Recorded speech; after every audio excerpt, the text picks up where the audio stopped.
Good morning. आज मी काय बनवलं मलाही नाही माहिती, पण आमची पारंपरिक भाजी आहे ही. आमच्या खानदेशमध्ये खूप केली जाते. माझ्या ताईने मला शिकवली. तर मी मस्तपैकी मसाला तयार केला, आपण नेहमी करतो तसा. अर्धा मसाला त्यातला काढून ठेवला सुक्का, बाकीचा मी दळून घेतला मिक्सरला.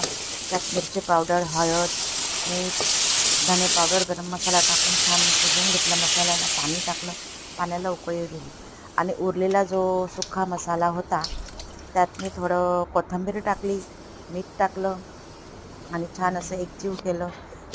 आणि बेसन पीठ घेतलं. बेसन पीठमध्ये मी मोहनमधून थोडंसं तेल टाकलं आणि मीठ टाकलं आणि छान असं घट्ट मळून घेतलं. मग घट्ट मळून झाल्यावर त्याचे छोटे छोटे गोळे केले आणि त्या गोळ्यांच्या मी छोट्या छोट्या पुऱ्या लाटल्या. त्या पुऱ्यामध्ये हे सारण भरलं आणि मोमोज बनवले. बघा कसे भारी दिसत आहे. आणि हे मी त्या सारमध्ये टाकले. तर कशी वाटली भाजी? खूप सुंदर लागली बरं का, सगळ्यांना खूप आवडली.